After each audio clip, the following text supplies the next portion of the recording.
नमस्कार, मी प्रसन्न जोशी. आपल्या या खास कार्यक्रमामध्ये आपल्या सगळ्यांचं स्वागत. माझा महाराष्ट्र माझा विजन. आपल्याला कल्पना आहे गेले काही दिवस निवडणुकीचा सगळा धुराळा उडालेला असताना प्रमुख राजकीय पक्षांच्या प्रमुख नेत्यांना आम्ही माझा महाराष्ट्र माझा विजन अंतर्गत एबीपी माझावर आमंत्रित केलं आणि अपेक्षा होती की सगळ्या राजकीय आरोप प्रत्यारोपांच्या पलीकडे तुमचं महाराष्ट्राचं विजन काय ते त्यांनी सांगावं. याचाच पुढचा भाग म्हणून महाराष्ट्र माझा विजन पार्ट 2 ज्याला आपण म्हणू शकतो, त्याचा पुढचा भाग असा आहे की विविध संस्था आहेत महाराष्ट्रामध्ये, विविध धोरणात्मक दृष्ट्या काम करणाऱ्या संस्था आहेत, त्यांनी पुढे यावं, त्यांनी महाराष्ट्राच्या योजना मांडाव्यात, ज्या आम्ही एक मध्यस्थ म्हणून माध्यम म्हणून आम्ही धोरणकर्त्यांपर्यंत राज्यकर्त्यांपर्यंत पोहोचवू. आणि त्याचाच एक भाग म्हणून आज आपल्यासोबत आहेत पुणे इंटरनॅशनल सेंटर या पुण्यातल्या अग्रगण्य अशा संस्थेनं, ज्याला आपण थिंक टँक म्हणू शकू, अशा संस्थेनं बनवलेला एक विकास आराखडा, विकासाचा दृष्टिकोन, ज्याला त्यांनी नाव दिलेलं आहे प्रगतिशील महाराष्ट्र. या संदर्भात आज आपण बोलणार आहोत. आपल्यासोबत त्या संदर्भातले मान्यवर आहेत. पुणे इंटरनॅशनल सेंटर ही पुण्यातली अतिशय मोठी संस्था आहे. दिग्गज असे इकॉनॉमिस्ट, दिग्गज असे विविध शहर टाउन प्लॅनिंग असेल, इकॉनॉमिक्स असेल आणि यासह अनेक क्षेत्रांमधले तज्ज्ञ याच्याशी संबंधित आहेत. आणि त्या अनुषंगाने आपण चर्चा करणार आहोत की महाराष्ट्रासाठीचं पुणे इंटरनॅशनल सेंटरचं विजन काय आहे. आणि यावर बोलण्यासाठी आपल्यासोबत मान्यवर आहेत. आपल्यासोबत आहेत अरुण फिरोदिया, ज्येष्ठ उद्योगपती आहेत, कायनेटिक ग्रुपचे चेअरमन आहेत आणि पुणे इंटरनॅशनल सेंटरचे ट्रस्टी आहेत. त्यांच्यासोबत आपल्यासोबत आहेत प्राध्यापक प्रदीप आपटे, महाराष्ट्र शासनाच्या विविध समित्यांवरती काम करण्याचा अनुभव आहे, अर्थशास्त्रज्ञ आहेत, पुण्यातल्या जगप्रसिद्ध फर्ग्युसन कॉलेजमध्ये अध्यापनाचं काम करतात. याशिवाय आपल्यासोबत आहेत डॉक्टर अभय टिळक, इकॉनॉमिस्ट आहेत, अर्थविषयक त्यांचं लेखन प्रसिद्ध आहे. शिवाय पुण्यातल्या इंडियन स्कूल ऑफ पॉलिटिकल इकॉनॉमीचे ते संचालक आहेत. आणि आपल्यासोबत आहेत प्रशांत गिरवणे, जे पुणे इंटरनॅशनल सेंटरचे मानद संचालक आहेत आणि बाय क्वालिफिकेशन IIM अहमदाबादचे ग्रॅज्युएट आहेत. युनो आणि कॉमनवेल्थचे माजी सल्लागार म्हणून त्यांनी काम केलेलं आहे. दिग्गज मंडळी आपल्यासोबत आहेत. पहिल्यांदा सगळ्यांचं स्वागत. सुरुवातीला आपण गिरवणेंकडे जाऊयात. गिरवणे सर, बाकीच्या मान्यवरांकडे जाण्यापूर्वी PIC ही संस्था आणि तिने घेतलेला हा इनिशिएटिव्ह याबद्दल थोडक्यात प्लीज. नक्कीच. पुणे इंटरनॅशनल सेंटर ही एक थिंक टँक आहे. हे एक विचारमंथन केंद्र आहे. या विचारमंथन केंद्रामध्ये बरीच दिग्गज मंडळी वेगवेगळ्या क्षेत्रातली काम करतात. हो. आणि आम्ही यापूर्वी लोकसभा निवडणुकांमध्ये एक आमचा पॉलिसी पेपर आणला होता, एक पथदर्शिका आणली होती. त्यावरती दिल्ली पुण्यामध्ये चर्चासत्र झाली आणि माननीय प्रधानमंत्री मोदी साहेब किंवा सोनियाजी या सर्वांनी आम्हाला भरभरून त्यावरती प्रतिक्रिया लिहिली आणि सर्व मंत्र्यांना आम्ही हे पाठवावं अशी विनंती केली. बरं. ते आम्हाला फार एनकरेज केलं आणि आता आम्ही जो पॉलिसी पेपर बनवलेला आहे, जी धोरणात्मक पथदर्शिका बनवलेली आहे, त्यामध्ये आम्ही 10 ते 12 वेगवेगळ्या विषयांना सखोल हात घातलेला आहे. आणि तो पेपर बनवतेवेळी doctor Mashilkar, doctor Kelkar, professor Apte, doctor Tilak, doctor Pethe, Firodia sir अशा वेगवेगळ्या दिग्गज लोकांनी आपल्या आपल्या क्षेत्रातली एक्सपर्टीज दिलेली आहे. बरं. तर यात आम्ही वेगवेगळे विषय घेतलेत. नागरीकरण विषय आहे यामध्ये सोलार ऊर्जा विषय आहे, यामध्ये हेल्थ आरोग्य विषय आहे, एज्युकेशन विषय आहे, गव्हर्नन्स राज्यकारभार आहे. तर अशा वेगवेगळ्या विषयांवरती लिहिलेली ही पत्रिका आहे. मला आनंद हे सांगताना वाटतो की ही पत्रिका आम्ही सर्व राजकीय नेत्यांना दिलेली आहे, विविध पक्षांच्या. आणि बऱ्याच आपल्या राज्यातल्या खासदार आणि आमदारांनी आमच्याकडनं जास्तीत जास्त कॉपीज मागवून घेतल्या. बरं. आणि त्यावरती त्यांनी इंटरनल चर्चासत्र केलेली आहेत. ही अतिशय चांगली गोष्ट आहे. अशा प्रकारचा हा नक्कीच असा प्रकल्प अनेक संस्थांकडून होत असतो. मी गिरवणे सर, उलट मलाही व्यक्तिगत सांगायला आवडेल, एबीपी माझानं महाराष्ट्राच्या 50 वर्ष पूर्तीनिमित्त, सुवर्ण महोत्सवानिमित्त सुद्धा असाच आम्ही कार्यक्रम घेतलेला आहे. दरवर्षी घेतो सुद्धा आम्ही महाराष्ट्राची एक रूपरेखा स्पष्ट करण्यासाठी. पण जेवढे चांगले प्रयत्न होतील तेवढे एक असे अनेक प्रयत्न, एक रांग तयार होते, एक ओळ तयार होते आणि कुठेतरी राजकीय पक्षांच्या जाहीरनाम्यात हे मुद्दे येतात. महत्वाचा मुद्दा आहे गिरवणेंचा. आपण आता चर्चेला सुरुवात करूयात. आपल्यासोबत अरुण फिरोदिया आहेत, त्यांच्याकडे जाऊयात पहिल्यांदा. फिरोदिया सर, असे अनेक कार्यक्रम होत असतात आणि असे अनेक थिंक टँक महाराष्ट्रात आहेत, त्यांच्याकडे मुद्दे पुढे नेले जातात. पण या मुद्द्यांच्या पलीकडे विजन जर का बघत असाल, आता महाराष्ट्र 21व्या शतकातल्या दुसऱ्या दशकात आहे, तर तुम्ही कशा प्रकारे पाहता, कशा प्रकारे हा ऍक्सेप्ट केला जावा राजकीय पक्षांनी, हा धोरणात्मक मसुदा? महाराष्ट्र सरकार किंवा महाराष्ट्र राज्य हे देशातील सर्वात प्रगत राज्य आहे. आणि आज जे महाराष्ट्रात घडतं ते उद्या संपूर्ण देशात घडू शकतं. खरं. तर महाराष्ट्राने जर आपला प्रगतीचा वेग 10% वर नेऊन ठेवला तर उद्या देशाला त्याच्यातून दिशा मिळेल. आणि महाराष्ट्राचं धोरण आता फक्त देशातील प्रगत राज्य असं न ठेवता मध्यम इन्कम म्हणजे मिडल इन्कम कंट्री थायलंड किंवा इंडोनेशिया किंवा ईस्टर्न युरोप यांच्या तोडीला तरी आपला स्टेट जावा असं धोरण असलं पाहिजे. त्यासाठी लागणाऱ्या सर्व गोष्टी आपण केल्या पाहिजे. मग आज महाराष्ट्र त्या स्टेटसला गेला तर इतर राज्य सुद्धा काही वर्षानंतर तिकडे जातील. म्हणून आपण लोकांना दिशा दाखवली पाहिजे की प्रगती म्हणजे काय आणि प्रगती सर्वांगीण असली पाहिजे, फक्त एका क्षेत्रात नाही. आज महाराष्ट्र हा औद्योगिक क्षेत्रात सर्वात पुढे आहे, पण वैचारिक क्षेत्रातही तो पुढे आहे, सांस्कृतिक क्षेत्रातही पुढे आहे. तर ही प्रगती सुद्धा आपण सगळीकडे मेंटेन केली पाहिजे. तर ज्या काही थोड्याफार त्रुटी असतील त्या दूर करून आपलं राज्य नेहमी देशात सर्वात आघाडीवर राहील सर्व बाबतीत, असा आपला प्रयत्न नेहमी राहिला पाहिजे. अर्थात म्हणजे एकदा हा पहिली गोष्ट पूर्ण करा, फिरोदिया सर पूर्ण करा. तर दोन मोठी आव्हानं आहेत. एक औद्योगिक क्षेत्र. औद्योगिक क्षेत्र जे आहे त्यात महाराष्ट्र नेहमी अग्रेसर राहिलेला आहे आणि इथे नैसर्गिक साधन संपत्ती फार नसल्यामुळे औद्योगिक क्षेत्रात आपण पहिल्यापासून जास्त त्याला पाठबळ दिलेलं आहे. तर हे पुढे चालू ठेवायचं असेल तर ज्या औद्योगिक क्षेत्रात ज्या सुधारणा केल्या पाहिजे त्या आपण केल्या पाहिजे. उदाहरणार्थ आपल्या इथे जी क्लस्टर्स आहेत, पुण्यामध्ये ऑटोमोबाईल सेंटर किंवा कोल्हापूरमध्ये फाउंड्री उद्योग किंवा नाशिकमध्ये अन्न प्रक्रिया उद्योग, मराठवाड्यामध्ये सौर ऊर्जा उद्योग किंवा नागपूरच्या भागात लॉजिस्टिक सेंटर, विदर्भामध्ये कॉटन टेक्सटाईल सेंटर, असे क्लस्टर निर्माण करून त्या क्लस्टरला पाठबळ देणे सर्व प्रकारे हे आपण केलं पाहिजे. दुसरं म्हणजे शहरीकरणाचा जो आपल्या पुढे मोठा आव्हान आहे. कारण महाराष्ट्रात ऑलरेडी 51% जनता शहरी भागात राहते. पण शहरं बकाल होत चाललेली आहेत. त्याच्यामध्ये आता वाहतूक, प्रदूषण, कचरा हे प्रश्न फार बिकट झालेले आहेत. तर त्या प्रश्नावर चांगली उत्तरं शोधून काढून महाराष्ट्रातील शहरं ही देशातील चांगली शहरं झाली तर आपली प्रगती नक्की होईल. कारण आता 51%वरून पुढे 60-70% सुद्धा आपलं शहरीकरण जाईल. त्या शहरांचा योग्य विकास हे आपल्या पुढे मोठं आव्हान आहे. तर आपण कचरा कसा काय दूर करू शकतो, आपण वाहतूक समस्या कशी सोडवू शकतो, आपण प्रदूषण कसं कमी करू शकतो, या विषयावर चर्चा होणं आवश्यक आहे. आणि त्याच्यासाठी आम्ही उपाय सुचवलेले आहेत. एक उपाय म्हणजे जो शहरामध्ये जो कचरा साठतो त्याचं वर्गीकरण घराघरातून झालं पाहिजे. ओला कचरा, सुका कचरा असा वेगळा दिला गेला पाहिजे. त्याची वेगळी प्रक्रिया झाली पाहिजे. आणि कचरा हा केवळ त्याज्य वस्तू न समजता त्यापासून ऊर्जा निर्माण केली नक्कीच तर कचरा हा कुठेतरी फेकून द्यायचा, याच्याऐवजी त्याला सुद्धा भाव मिळेल. जसं रद्दीला भाव मिळतो तसं कचऱ्याला भाव मिळेल.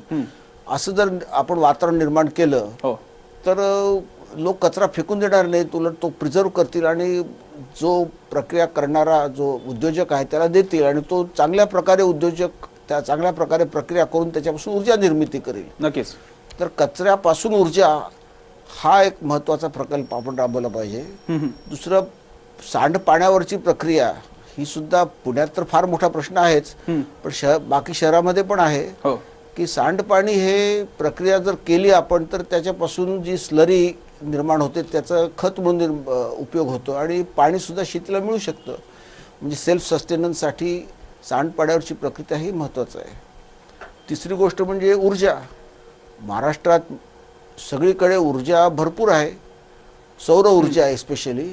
आपण त्याला पूरक असे जर धोरणं केली, म्हणजे आपल्या छपरावर आपण सोलर हीटर लावतो पाणी गरम करायला, तर फक्त पाणी गरम न करता आपण सोलर सेल्स पॅनल लावलं त्यापासून इलेक्ट्रिसिटी निर्माण करू शकतो आणि त्या इलेक्ट्रिसिटी मधून आपली स्वतःची गरज आपण भागवू शकतो. बरं, फक्त प्रॉब्लेम असा आहे की सकाळी सूर्यप्रकाश असतो, रात्री नसतो. तर रात्रीच्या वेळेला आपल्याला इलेक्ट्रिसिटी लागते, तर ती साठवून मग इन्व्हर्टर लावा किंवा त्यापेक्षा सोपं सरकारने जर अलाव केलं तर मायक्रो इन्व्हर्टरद्वारे ही ऊर्जा आपण ग्रीडमध्ये जर दिली बरं दिवसा आणि रात्री MSEB कडून घेतली तर दोघांची गरज भागेल. तर असे नवीन धोरणात्मक नक्कीच. जर बदल केले तर खूप फायदा होईल. आपण प्रदीप आपटेंकडे जाऊयात. जो फिरोदियांनी एक मुद्दा पुढे नेऊन दिलेला आहे तो आणखी पुढे घेऊन जायचा झाला तर त्याच्यासाठी मुळामध्ये नागरिकांचं उत्पन्न वाढलं पाहिजे. या PICचं जे डॉक्युमेंट आहे त्याच्यामध्ये दोन त्या अर्थाने मुद्दे जे घेऊन प्रदीप आपटेंकडे जायचे. आपटे सर, यामध्ये पहिलाच तुमचा मुद्दा आहे, जे 12 मुद्दे तुम्ही दिलेले आहेत की राज्यातील नागरिकांच्या सरासरी दरडोई वास्तव उत्पन्नाच्या वार्षिक वाढीचा वेग 2 अंकी राखणं आणि आंतरराष्ट्रीय स्तरावरती जो दरडोई उत्पन्नाचा वेग आहे त्यापर्यंत आणून ठेवणं. आणि दुसरा अतिशय महत्वाचा मुद्दा, आज मितीस 2 अंकी टक्केवारीमध्ये मोजावं लागणारं राज्यातलं गरिबीचं प्रमाण 1 अंकापर्यंत खाली आणणं. आपल्या सर्वसामान्य प्रेक्षकांसाठी हे 2 मुद्दे तुम्ही कशा प्रकारे सिम्प्लिफाय करून सांगाल? काय विजन आहे त्यामागचं?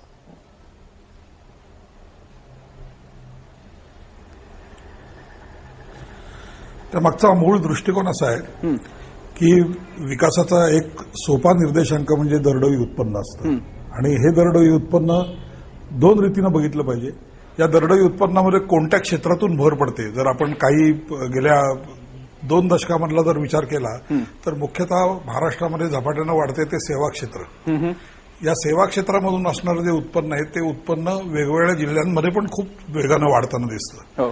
तर हा वाढीचा वेग जितका जास्त ठेवता येईल तितक्याच प्रमाणात आपल्याला दारिद्र्याचं प्रमाण कमी करता येईल. कारण दारिद्र्याचा जो प्रश्न आहे तो प्रश्न हा खूप जुना आहे, आत्यंतिक जुना आहे आणि खूप चिवट आणि चिकट प्रकारचा प्रश्न आहे. हा प्रश्न सोडवणं हा विकासाचा एक महत्वाचा मानक समजून आम्ही अशा प्रकारची सूचना केली की जर समजा दारिद्र्याचा आत्ताची जी पातळी आहे ती पातळी जर आपल्याला जी आज 2 आकड्यांमध्ये दिसते 25% दराचा 28% दरा, ती कमी करत 10%च्या खाली आणली पाहिजे. हे उद्दिष्ट ठेवून सर्व आर्थिक विकासाचा वेग आणि गती ही वाढवता कशी येईल याच्यावरती मुख्यतः धोरणाचा भर असला पाहिजे. बरं, अभय टिळकांकडे याचाच पुढचा भाग. अभय टिळकजी, या अनुषंगाने जो फिरोदियांनी पण उपस्थित केला, आपटे सर तुम्ही काही मुद्दा पुढे पूर्ण करताय?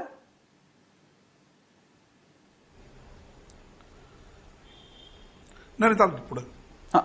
आपण एक छोटासा ब्रेक घेणार आहोत. ब्रेकच्या नंतर आपल्याला अभय टिळकांकडे जायचंय. तो एक मुद्दा महत्वाचा घेण्यासाठी की जी रोजगार हमी योजना महाराष्ट्रानं राष्ट्राला देऊ केली, महाराष्ट्रात तर लागू झालीच आणि पुढे राष्ट्रातही मनरेगाच्या स्वरूपात आपल्याला बघायला मिळाली, अशी एखादी रेव्होल्युशनरी क्रांतिकारी योजना इकडच्या रोजगार उत्पन्न वाढीसाठी आपल्याला समोर आणता येईल का? कदाचित शहरी रोजगार योजना आपल्याला आणता येईल का? किंवा असे काही मुद्दे त्यांच्या विजन डॉक्युमेंटमध्ये आहेत का? ब्रेक नंतर ते बाकीचे मुद्दे पाहत रहा ABP माझा.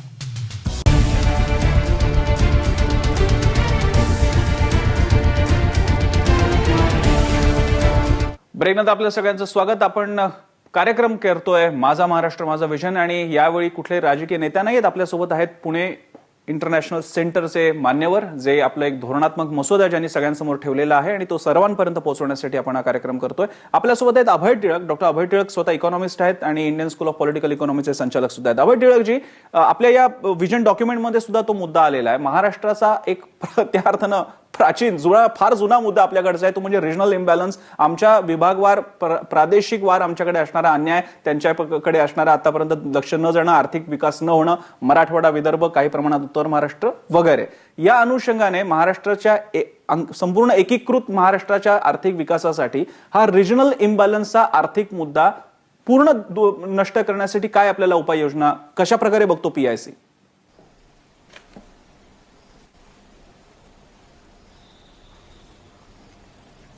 प्रसन्न, हे जे आपण विजन डॉक्युमेंट तयार केलेलं आहे याच्यामध्ये मला असं वाटतं की 2 अत्यंत महत्वाच्या भूमिका, म्हणजे मी उपाय म्हणण्यापेक्षा भूमिका हा शब्द वापरेन इथे, की आपले जे 4 ढोबळमानाने मुख्य विभाग आहेत की कोकण, पश्चिम महाराष्ट्र, विदर्भ आणि मराठवाडा, खानदेशचा तुकडा आहे तो आहेच आपला. इथे सगळ्यात महत्वाची भूमिका या संपूर्ण अभ्यास गटाने मांडलेली मला असं वाटतं की प्रत्येक या विभागाची म्हणून एक काहीतरी विकासाची क्षमता आहे, म्हणजे ज्याला आपण पोटेन्शियल म्हणतो. हे जे पोटेन्शियल आहे हे पोटेन्शियल नीट जोखून त्या स्थानिक विभागामध्ये विकासाच्या ज्या क्षमता आज सुप्त आहेत त्यांच्या सक्षमीकरणाच्या माध्यमातून त्या प्रदेशाच्या विकासाला त्याच्या परीने चालना देणं, मला काय वाटतं ही भूमिका जी आहे ना, बरं, म्हणजे आपण जेव्हा म्हणतो की आमच्याकडे एक संतुलित विकास व्हायला पाहिजे, हो, संतुलित विकास याचा अर्थ समान विकास हो, असं घेणं हे कदाचित म्हणजे अयथार्थ ठरेल, कारण बरं. प्रत्येक याच्या क्षमता वेगळ्या आहेत.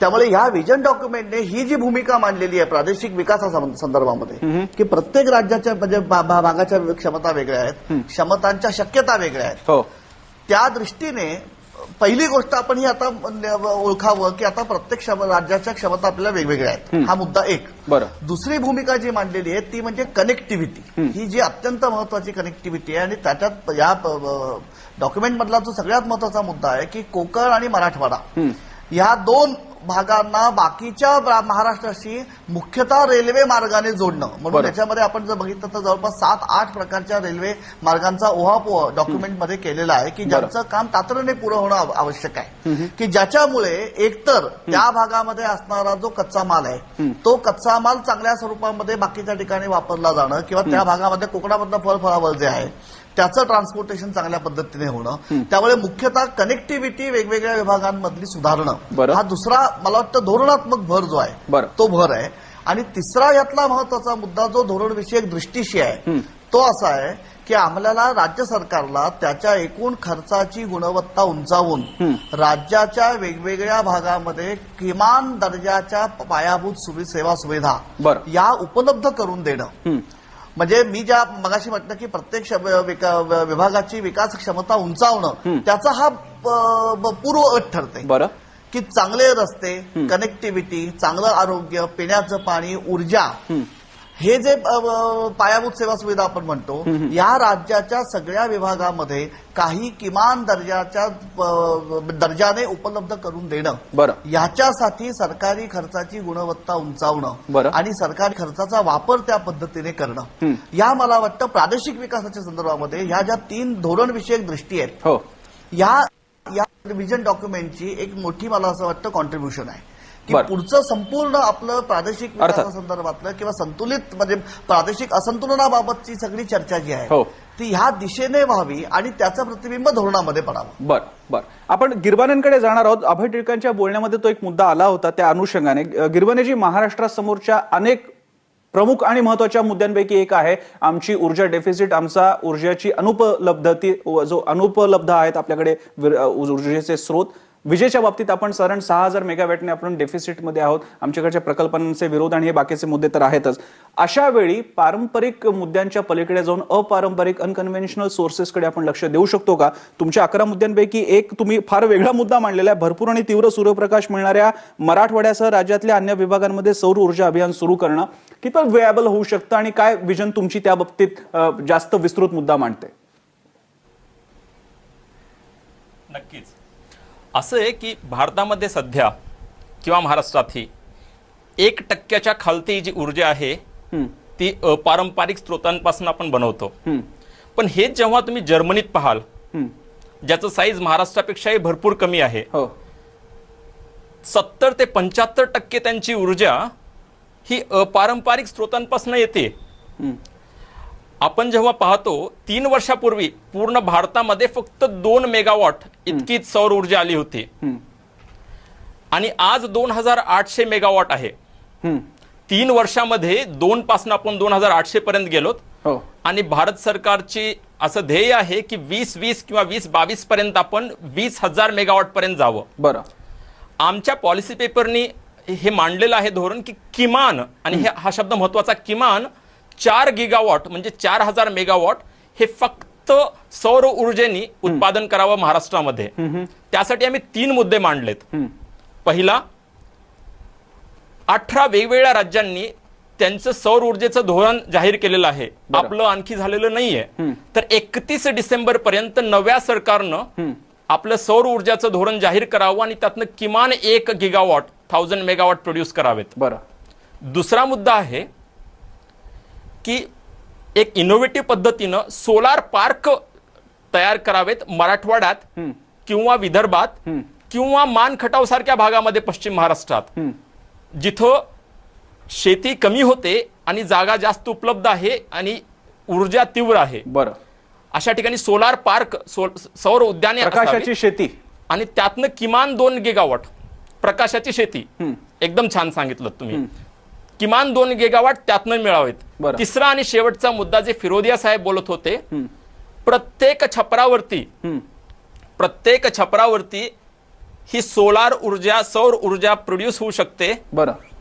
आणि त्यासाठी 7 वेगवेगळ्या राज्यांनी आपलं धोरण जाहीर केलेलं आहे आणि आपलं आणखी झालेलंच नाहीये.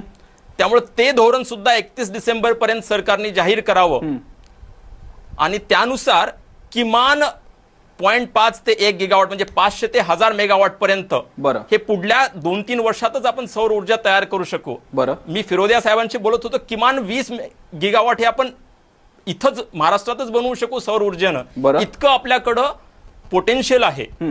तर थोडक्यात सांगायचं तर आपण किमान 4 गिगावॉट 2020 पर्यंत सौर ऊर्जा बनवू शकू. हे आम्ही धोरण सादर केलेलं आहे आणि 31 डिसेंबर पर्यंत त्यावरती नवीन सरकारने पावलं उचलावीत ही आमची विनंती असणार आहे. फिरोदियांकडे जाण्यापूर्वी मला एकच गिरवण्याची 2 मुद्दे फक्त स्पष्ट करून घ्या. तुमच्या अपारंपरिक स्रोतांच्या अंमलबजावणीबाबत 2 मुद्दे आहेत. एक म्हणजे यामध्ये लँड ऍक्विजिशनचा महत्वाचा मुद्दा उघड दिसतोय. मग तो मराठवाड्यातला का असे ना, मोठ्या प्रमाणात लँड घ्याव्याच लागतील तुम्हाला.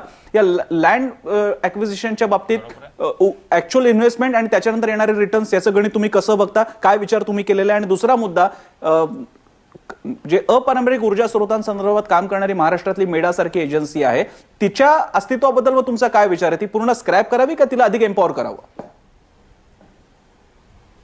नक्कीच. तर पहिल्यांदा मी पहिला प्रश्न घेतो, ज्यामध्ये आपण असं विचारलं की पहिल्यांदा आपण पहिला प्रश्न घेऊयात की लँड ॲक्विजिशन जो प्रकार आहे किंवा जो शेती किंवा जी जागा विकत घ्यायला लागते, त्यामध्ये फार कमी प्रॉब्लेम आलेले आहेत. कारण सहसा 10 मेगावॉट ते 100 मेगावॉट पर्यंतसाठी जी जागा लागते आणि ही जागा ही प्रोडक्टिव्ह शेती नाहीये. कारण प्रोडक्टिव्ह शेतीची सहसा ठिकाणं जे असतात तिथं सौर ऊर्जा कमी आहे आणि जिथं सौर ऊर्जा जास्त तीव्र आहे ती जास्त प्रोडक्टिव्ह नाहीयेत. त्यामुळे हा एक फार सोपा प्रकार आहे. याशिवाय आम्ही आमच्या पॉलिसी पेपरमध्ये अगोदरही आणि आत्ताही सांगितलेलं आहे, जिथं शक्य असेल तिथं थोडीशी इक्विटी, थोडासा सहभाग हा शेतकऱ्यांनाही दिला जावा. जेव्हा सरकार किंवा पीपीपी मोडमध्ये जागा घेतली जाईल, थोडीशी इक्विटी शेतकऱ्यांनाही दिली जावी, जमीन मालकांनाही दिली जावी, हे पण आम्ही सजेस्ट केलेलं आहे. हा मुद्दा हा एक. तुमचा दुसरा प्रश्न होता की मेडा विषयीचा. माझ्या मते मेडा हे फार महत्वाची एजन्सी आहे आणि ती अशीच राहावी. त्यांना जास्तीत जास्त एम्पॉवर केलं जावं त्यांना आणि त्यांचा रेलेव्हन्स इव्हन वाढवला जावा. आम्ही मागे मेडाचे जे मुख्य आहेत किंवा MNRE मुख्य आहेत दिल्लीतले, या सर्वांनी PIC मध्ये येऊन त्यांची मतं मांडलेली आहेत आणि आमची मतं ऐकलेली आहेत. त्यामुळे त्याचा रेलेव्हन्स नक्कीच आहे. बरं, फिरोदियांकडे जाऊयात आणि त्यानंतर प्रदीप आपटेंकडे सुद्धा जायचंय. फिरोदिया सर, महाराष्ट्रातला सध्या तुम्ही सुद्धा ज्याचा उल्लेख केला होता, एक तर मोठ्या प्रमाणात वाढतं शहरीकरण, हा एक मुद्दा आहे जो एका अर्थानं खरं तर चांगल्या पॉसिबिलिटीज आहेत पण जो सध्या थ्रेटच्या स्वरूपात समोर येतोय. आणि इंडस्ट्रियलायझेशनचा मुद्दा आहे. अनेकदा सेल्स बद्दल झालेल्या मिसकन्सेप्शन्स असतील किंवा अन्य काही कारणांमुळे त्याला विरोध होतो. तर नवीन इंडस्ट्रियलायझेशनचे झोन्स आणि वाढती शहरं, सेल्फ सस्टेनिंग टाउनशिप्स याची सांगड कशी घालता येईल? आणि याच्या जोडीला फक्त एक उपप्रश्न, आताच्या MIDCचा जो मुद्दा आहे त्या MIDCचा काहीतरी वेगळा विचार करता येईल का? आणि झोन्सना, इंडस्ट्रियल झोन्सच्या बाबतीत काही वेगळा क्रांतिकारी विचार घेऊन नवीन सिटीज आणि नवीन इंडस्ट्रियल झोन्सची काही सांगड घालता येऊ शकते का तुमच्या विजननुसार?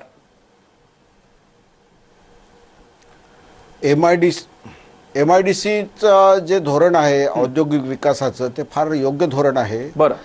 तेच धोरण पुढे जायला पाहिजे. फक्त एवढंच आहे की MIDC ही फक्त इंडस्ट्रीसाठी जागा राखून ठेवते आणि त्यात कमर्शियल किंवा रेसिडेन्शियल जागेचा अंतर्भाव होत नाही.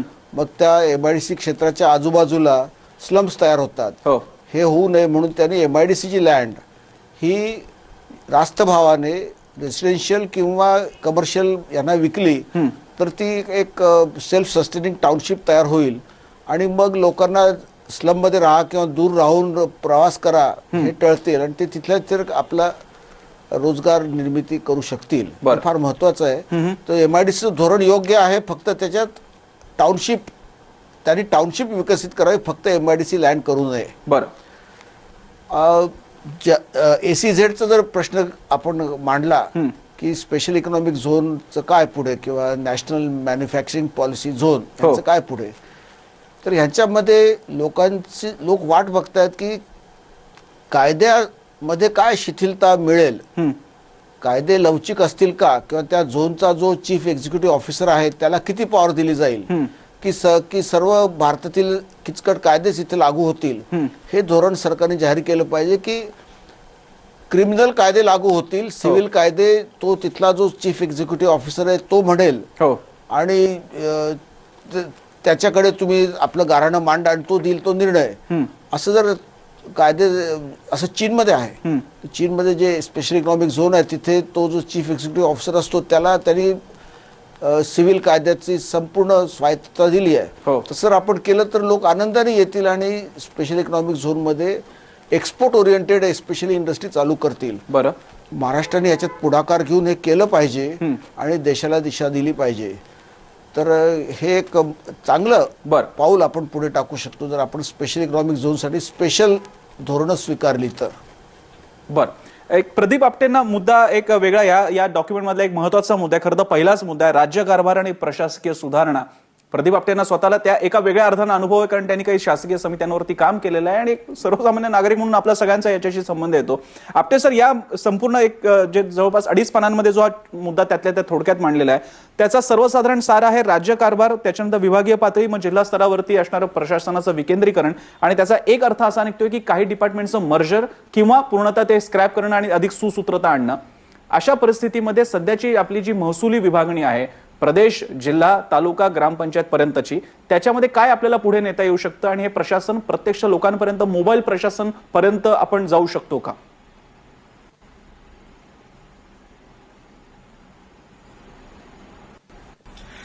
या आमचा जो मसुदा आहे याच्यामधली 2-3 महत्वाची सूत्र आहेत. एक सूत्र असं आहे की 50 वर्षापूर्वी जेव्हा महाराष्ट्राची स्थापना झाली त्यावेळेला ज्या प्रकारचं प्रशासन होतं, त्यावेळेला ज्या प्रकारचे विकासाचे प्रश्न होते, ते प्रश्न आणि आजचे प्रश्न याच्यामध्ये फार मोठं गुणवत्तात्मक अंतर पडलेलं आहे.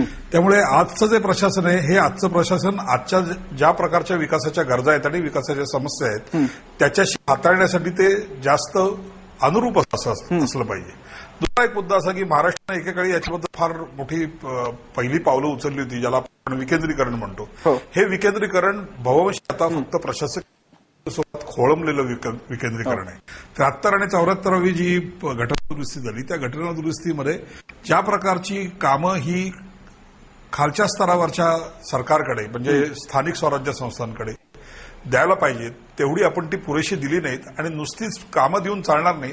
सर्वात मोठी जी प्रशासकीय सुधारण्याची गरज आहे ती अशी आहे की त्या प्रशासनाला त्या त्या क्षेत्रामधली जी जबाबदारी आहे ती जबाबदारी निभावून नेण्यासाठी जे कौशल्य पाहिजे, त्यासाठी त्या मनुष्यबळ जे पाहिजे त्या मनुष्यबळाला जे पहिल्यांदा कौशल्य शिकवलं गेलं पाहिजे याच्याकडे आपण फार मोठ्या प्रमाणात दुर्लक्ष केलेलं आहे. कारण आपण आता मागाशी ज्या नागरीकरणाचा उल्लेख करत होतो, या नागरीकरणामुळे जी शहरांची जी वाढ आहे त्या शहरांच्या वाढीच्या बरोबर ज्या समस्या तयार होतात त्या समस्यांच्या हाताळणीसाठी लागणारं प्रशासन, त्याच्यासाठी लागणारं तंत्रज्ञान हे जुन्या तंत्रज्ञानापेक्षा खूप वेगळं आहे. आत्ताचे पर्याय पण वेगळे आहेत, म्हणून आत्ताची संघटना पण वेगळी असली पाहिजे. आणि प्रशासकीय सुधारणेबद्दल आपण जर पाऊल पुढे उचललं नाही तर मला असं वाटत नाही की ज्या प्रकारची विकासाची गती आहे त्या विकासाच्या गतीला अनुरूप असं आपण प्रशासन देऊ शकू. आणि जर हे प्रशासन मुळात दुबळं असेल तर आपण कोणत्याही प्रकारची धोरणाची कशी आखणी केली तरी ते धोरण प्रत्यक्षात कधी फलद्रूप होताना दिसणार नाही. कारण प्रशासनाची ताकद हीच फक्त मुख्यतः धोरणाची ताकद असते.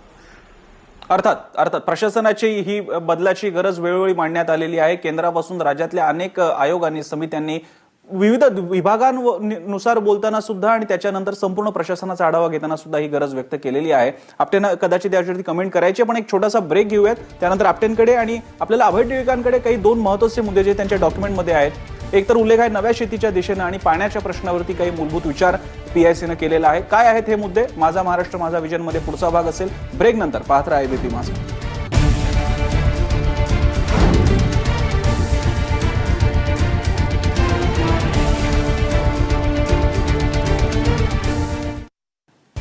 ब्रेक नंतर आपल्या सगळ्यांचं माझा महाराष्ट्र माझा विजन मध्ये पुन्हा एकदा स्वागत. पुणे इंटरनॅशनल सेंटरद्वारे घेण्यात आलेला हा पुढाकार आहे, ज्याचा आपण सगळ्यांसमोर मांडायचा हा प्रयत्न चाललेला आहे. त्यांची योजना काय आहे आणि महाराष्ट्राच्या विकासासाठी ते कोणते मुद्दे आपल्यासमोर आणतायत. आपल्यासोबत आहेत डॉक्टर अभय टिळक. टिळकजी, या विजन डॉक्युमेंटमधले दोन महत्त्वाचे मुद्दे आणि जे आपल्या सगळ्यांसाठीच आहेत, एक पाणी आणि दुसरा शेती. शेती संदर्भातले काही क्रांतिकारी मुद्दे तुमच्या त्या विजनमध्ये दिसून येत आहेत. त्याच्यामध्ये कुळ कायदा, कुळं आणि त्याच्यानंतर कसायला खंड कसायला देणं याच्या संदर्भात जो मुद्दा आहे तो, त्याच्यामध्ये काही बदल तुम्ही सुचवताय. आणि महत्त्वाचं म्हणजे ऊस शेती ठिबक सिंचनाखाली आणण्याचा मुद्दा आहे. बाकीचे मुद्दे आहेत. आणि मला त्याला जोडून विचारायचं आहे, पाण्याच्या वापरासंदर्भातला एक मुद्दा महाराष्ट्राच्या विधिमंडळात रात्रभर चर्चेला गेला होता की क्रम काय ठेवायचा, पिणं शेती उद्योग की पिणं उद्योग आणि शेती, याविषयी काही तुम्ही वेगळी भूमिका घेताय का?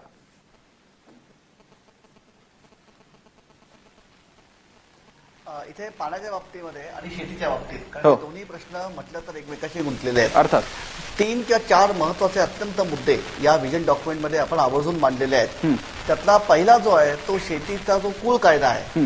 इथे आहे की एकदा मी जर खंडाने शेती दिली तो कायमचा कुळ करतो आणि मग शेती मालकाला कुठेतरी भीती अशी उत्पन्न होते की त्या शेतीवर पाऊन बसेल.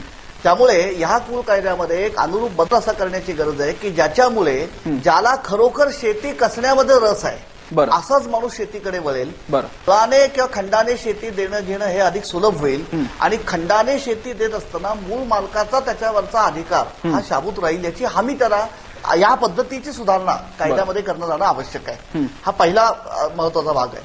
दुसरा, पाणी आपल्याकडे मर्यादित आहे आणि म्हणून संपूर्ण ऊस शेती ही ठिबक सिंचनाखाली यावी ही अत्यंत मला वाटतं क्रांतिकारी आणि आग्रही भूमिका इथे आपण मांडतो आहोत. आणि त्याच वेळी त्या ठिबक सुविधा देणाऱ्या ज्या कंपन्या आहेत शेतकऱ्यांना ठिबक सिंचनची, त्या ज्या टर्म्सवरती शेतकऱ्यांना हे ठिबक सिंचनचं तंत्रज्ञान देणार आहेत आणि त्याच्याकरता जो दर ते आकारणार आहेत त्याप्रमाणे ठिबक सिंचनाखाली ऊस घेणाऱ्या शेतकऱ्यांना अनुदान मिळावं अशी तरतूद आपण सुचवतोय.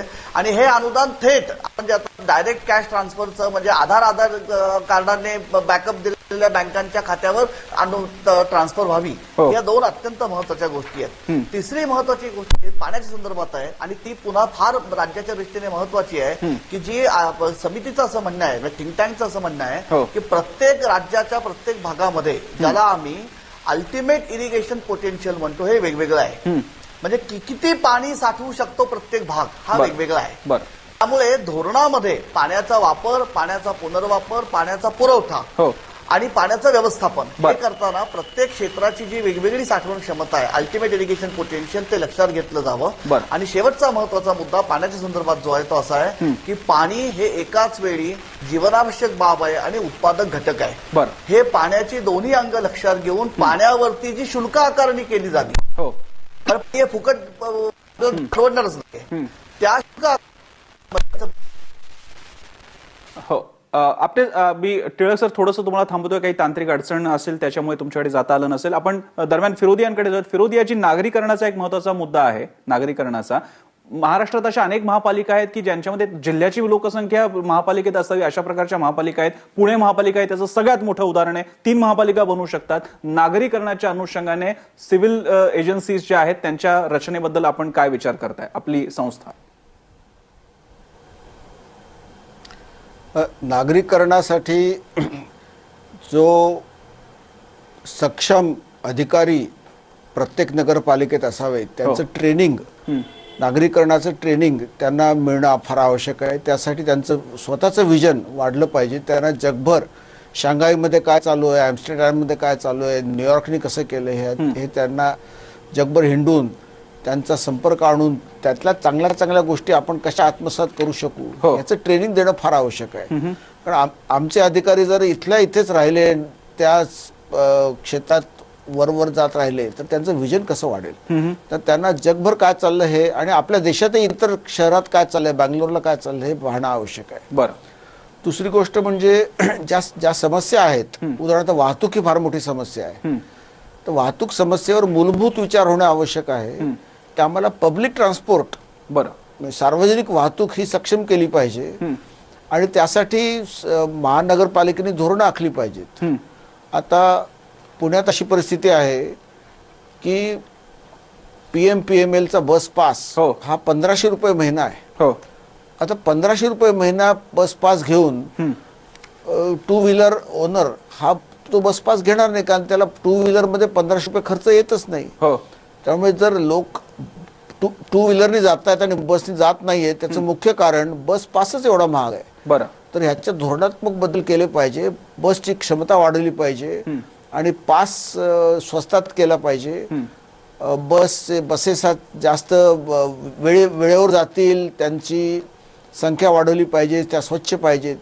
ही धोरणं जर आखली ती राबवली तर आपल्याला वाहतूक समस्या कमी होईल. आता वाहतूक समस्या कमी झाली की त्याबरोबर कार्बन डायऑक्साईडचं जे आपण उत्सर्जन करतो किंवा हायड्रोकार्बन्स पोल्युशन ज्याला आपण म्हणतो त्याचं उत्सर्जन करतो ते कमी होईल. म्हणजे आपल्या सर्वांच्या आरोग्यावर सुद्धा त्याचे चांगले परिणाम होतील. एकेकाळी पुण्यामध्ये लोक सॅनेटोरियम मध्ये म्हणून राहायला यायचे. आज पुण्यात येणारा माणूस म्हणतो बाबा इथे प्रदूषण फार आहे, याच्यापेक्षा आपण खेड्याच्या गावी जाऊ. तर परत पुण्याला ते पूर्वीचं सुंदर वातावरण निर्माण करत असेल तर वाहतूक समस्या दूर करणे फार आवश्यक आहे. त्यासाठी पब्लिक ट्रान्सपोर्ट नक्कीच ही फार महत्वाची गरज आहे. आपण शेवटचा काही वेळ उरलेला आहे, अगदी थोडक्यात 2 प्रतिक्रिया आपटेंच्या घ्यायच्यात आणि गिरबनेंच्या घ्यायच्यात. आपटेंकडे शिक्षणाबद्दल जाऊयात. आपटेजी, आताच्या काळात डीम्ड युनिव्हर्सिटीज आणि प्रायव्हेट युनिव्हर्सिटीज येत असताना तुमच्या विजन डॉक्युमेंटमध्ये राज्य शिक्षण परिषद आणि कम्युनिटी कॉलेजेस वगैरेची मागणी केलेली आहे. नेमकं प्रायव्हेट आणि पब्लिक म्हणजे गव्हर्नमेंट एजन्सीज यांचं संयुक्त विद्यमाने कशा प्रकारे पुढे जाऊ शकतो आणि रिस्ट्रक्चरिंग ऑफ युनिव्हर्सिटीज आणि अकॅडमिया याच्याबद्दल काय भूमिका आहे?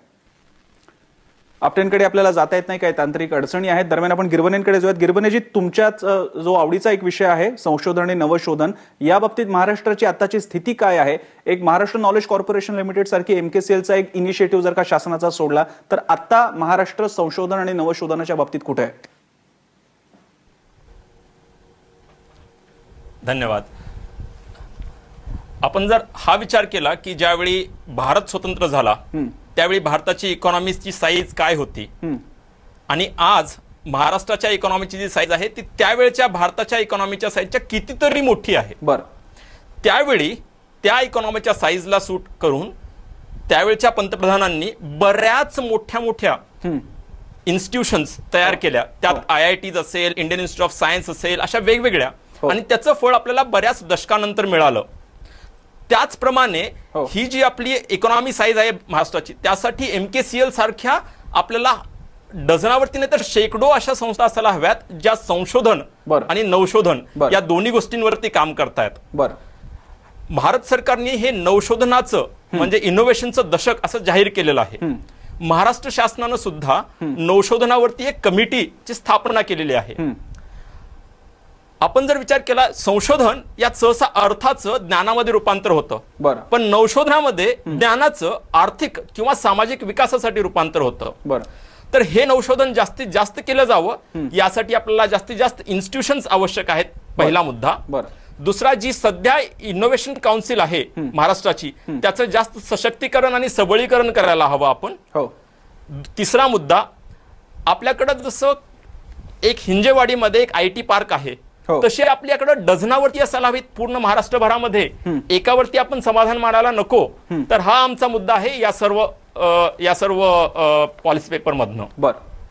शेवटचा काही मिनिटाचा भाग उरलेला आहे. आपटेंकडे शिक्षण आणि आरोग्याचे मुद्दे घेऊन जायचे आहेत. आपटेजी, शिक्षण आणि आरोग्याच्या बाबतीत आता ज्या एक्झिस्टिंग अस्तित्वात असणाऱ्या एजन्सीज आहेत, प्राथमिक आरोग्य केंद्र, प्राथमिक शिक्षण संस्थांपासून आता प्रायव्हेट येणारे डीम्ड युनिव्हर्सिटीज असतील आणि त्याच्या जोडीला प्रायव्हेट असणारे हॉस्पिटल्स असतील, या दोन्ही मुद्द्यांकडे प्रायव्हेट पब्लिकचं इनिशिएटिव्ह एकत्रित आणता येऊ शकतो का? खास करून एज्युकेशनच्या बाबतीत तुम्ही राज्य शिक्षण परिषदेच्या एक नवीन बॉडीबद्दल तुम्ही म्हणताय.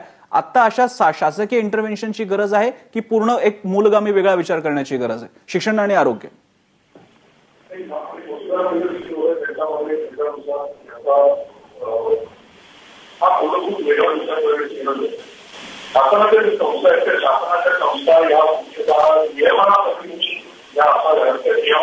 मुख्यतः नियमनासाठी म्हणून ज्या असाव्यात त्या नियमनाची क्षेत्र आणि त्या नियमनाचे जे मुद्दे असतील ते मुद्दे खूप मर्यादित असले पाहिजेत. बरं. आणि आरोग्यामध्ये आणि शिक्षणामध्ये एक फार मोठी असलेला एक दुवा आहे. आज आरोग्य सेवेमध्ये असणारी एक सर्वात महत्वाची जी त्रुटी आहे ती त्रुटी म्हणजे डॉक्टर्स वगळता अन्य जे सर्व आरोग्य सेवेमध्ये असणारे अनेक प्रकारचे कुशल कामगार असतात त्यांची फार मोठी कमतरता आपल्याला जाणवते आणि ही कमतरता जर भरून काढली नाही तर आपण किती हॉस्पिटल्स उभी केली तरी त्या हॉस्पिटल्समध्ये मिळणारी जी आरोग्य सेवा आहे त्याचा दर्जा आपल्याला सुधारता येत नाही. म्हणून कम्युनिटी कॉलेजेस सारख्या गोष्टीबद्दल जेव्हा आम्ही बोलतो त्यावेळेला देखील याच प्रकारचा मुद्दा अभिप्रेत आहे. आज उद्योगामध्ये अनेक प्रकारची क्षेत्र अशी आहेत की ज्याच्यामध्ये असणारं जे कौशल्य आहे हे कौशल्य हे वेगळ्या रीतीनं आता तयार करण्याची गरज आहे. दरवेळेला आपल्याला फक्त इंजिनिअरिंग किंवा एका ठराविक प्रकारच्या स्पेशलाइज टीचिंगची अशी गरज नसते. त्यामुळे मगाशी मी ज्याचा उल्लेख केला की आता विकासाच्या गरजाच बदलल्या आहेत. त्यामुळे विकासाच्या गरजांना अनुरूप असं असणारं मनुष्यबळ तयार करणं हे या शिक्षण संस्थांचं मुख्य कर्तव्य असणार आहे. त्या दृष्टीने या शिक्षण संस्थांना जी मोकळीक द्यायला पाहिजे ती मोकळीक कशा प्रकारची पाहिजे याच्याबद्दल अगोदर अनेक वर्ष आपल्याकडे विचारमंथन झालेले आहे. त्याचे अनेक प्रकारचे अहवाल आपल्याला उपलब्ध आहेत. उदाहरणार्थ काकोडकर समिती, ताकावले समिती, निगवेकर समिती या 3 समित्या उच्च शिक्षणाबद्दल उपलब्ध आहेत. पण आपण आतापर्यंत त्याच्यावर काहीही केलेलं नाही. 1994 साली जे काही शैक्षणिक धोरण म्हणून जे होतं त्याच्यामध्ये जे अनेक प्रकारचे स्थित्यंतर घडणं आवश्यक आहे ते स्थित्यंतर आपण आजपर्यंत होऊच दिलं नाहीये. ते जर तातडीनं झालं तर माझ्या मते कोणत्या प्रकारचे बदल असावेत याच्याबद्दल काही नव्यानं विचार करण्याची गरज आहे असं नाही.